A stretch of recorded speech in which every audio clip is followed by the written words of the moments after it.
औज़ुबिल्लाहि मिनश्शैतानिर्रजीम बिस्मिल्लाहिर्रहमानिर्रहीम। अस्सलाम वालेकुम। उर्दू एस्ट्रोलॉजी के साथ मैं हूँ एस्ट्रोलॉजर अलमास यूनुस। आज की हमारी वीडियो सूरज ग्रहण के बारे में है। जैसा कि आप लोग जानते हैं, जो 10 जून 2021 को बरोज़ जुमेरात को रूनुमा होने वाला है। 26 मई को चांद ग्रहण वकूअ पज़ीर हुआ लास्ट मंथ, उसमें भी आपने मेरी वीडियो देखी होगी।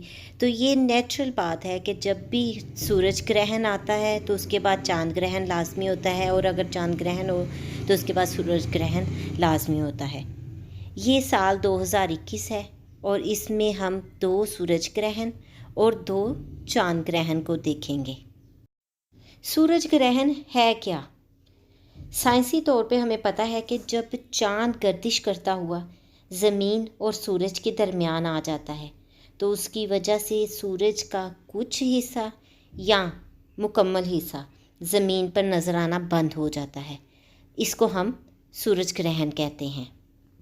अरबों में मशहूर था कि ज़मीन पर जब भी किसी किस्म का कोई जुल्म होता है, कत्ल होता है या कुछ भी ऐसी आफत इंसान पर आती है तो उसकी वजह से सूरज या चाँद को ग्रहण लगता है, जिसमें रसूल अल्लाह सल्लल्लाहु अलैहि वसल्लम ने फरमाया कि सूरज और चाँद को किसी की मौत और ज़िंदगी की वजह से ग्रहण नहीं लगता, बल्कि ये अल्लाह की निशानियों में से 2 निशानियां हैं।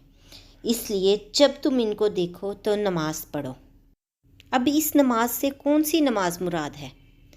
जब सूरज को ग्रहण लगता है तो नमाज कसूफ अदा की जाती है, और जब चाँद को ग्रहण लगता है तो उस वक्त जो नमाज अदा की जाती है उसे नमाज खसूफ कहा जाता है।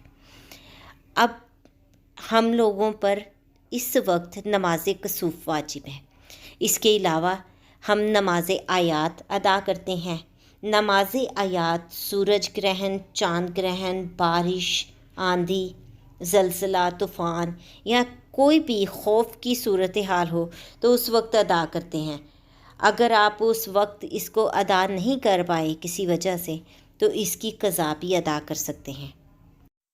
अब सूरज ग्रहण की अगर हम टाइमिंग की बात करें तो ये जैसा कि 10 जून 2021 को बरोज़ जुमेरात को रूनुमा होने वाला है, और इसका आगाज़ 1:12 पर पाकिस्तानी स्टैंडर्ड टाइम के मुताबिक होगा, और ये 3:41 पर अपने अरूज पर होगा, जबकि शाम 6:11 पर इसका इख्तिताम होगा। इसमें आप लोगों को चाहिए कि ज़्यादा से ज़्यादा इस्तग़फ़ार पढ़ें और ग्रहण के दौरान घर तक महदूद रहें, अपने घर से बाहर ना निकलें, क्योंकि साइंसी तौर पर यह बात साबित है कि जब भी ग्रहण लगता है तो उस वक्त बहुत सी मौजी शुआएँ ज़मीन पर आती हैं, और ये शुआएँ आम रूटीन से 100 गुना ज़्यादा मज़बूत होती हैं और इंसानी आँख और जिल्द के लिए नुकसानदेह होती हैं। अगर आप लोगों को किसी भी वजह से बाहर जाना पड़ता है तो आप बेहतर ये है कि आप ग्लासेस लगाएं। इसके अलावा बच्चों को इस टाइम पर घर से बाहर हरगिज़ मत जाने दें, और हामला ख़वातीन और बच्चों को दूध पिलाने वाली ख़वातीन पानी का इस्तेमाल ज़्यादा से ज़्यादा करें। साइंसी तौर पर यह बात साबित है कि नंगी आँख से इसे देखना नुकसानदेह है, इसलिए इसे डायरेक्ट देखने से परहेज़ करें।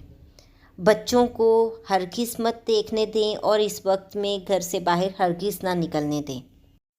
इसके अलावा हामला ख़वातीन के बारे में कहा जाता है कि वो छुरी, कांटा और आग वाली चीज़ों से दूर रहें, लड़ाई झगड़ों से दूर रहें। अब इसमें रियलिटी क्या है वो मैं नहीं जानती, लेकिन फिर भी मेरी आप लोगों को ये एक सजेशन है कि आप कुछ एहतियात करें, क्योंकि एहतियात बहुत बेहतर होती है। इसके अलावा ये हामला ख़वातीन अपनी रूटीन के तमाम काम कर सकती हैं, उसमें उनको किसी किस्म की पाबंदी नहीं। चूँकि ये ग्रहण वैदिक नजूम के मुताबिक बुर्ज सौर के 10वें दर्जे पर लग रहा है, इसलिए इसकी हम सदक़ात के बारे में भी अब कुछ बात कर देते हैं। आप अब हर शख्स अपनी इस्तिताअत के मुताबिक सदका अदा कर सकता है। ان صدقات میں سب سے پہلے ہمارے پاس آتا ہے کہ 2 کلو گندم عطا کی جائے صدقہ کے طور پر۔ اس کے علاوہ آپ اگر گندم نہیں اس وقت موجود پاتے تو باجرہ بھی ادا کر سکتے ہیں صدقہ کے طور پر، یا پرندوں کو ڈال سکتے ہیں، یا اگر آپ کے پاس گڑ موجود ہے تو آپ 2 کلو گڑ صدقہ دے سکتے ہیں۔ اگر آپ کے پاس یہ بھی موجود نہیں تو آپ چنے کی دال صدقہ کے طور پر دے سکتے ہیں۔ امید کرتی ہوں یہ چھوٹی سی کاوش آپ لوگوں کے لیے جو میں نے کی ہے آپ کے لیے بہت بینیفیشیل ہوگی۔ اللہ تعالیٰ آپ کو اور مجھے تمام مشکلات سے دور رکھے، آپ کے لیے بھی آسانیاں پیدا فرمائے، اور میرے لیے بھی دعا کیجیے اللہ تعالیٰ میرے لیے بھی آسانیاں پیدا فرمائے۔ انشاءاللہ آپ پھر کسی ویڈیو کے ساتھ آپ لوگوں کی خدمت میں حاضر ہوں گی۔ تب تک کے لیے اجازت چاہوں گی۔ اپنا اور اپنے پیاروں کا بہت سا خیال رکھیے گا، دعاؤں میں یاد رکھیے گا۔ اللہ حافظ۔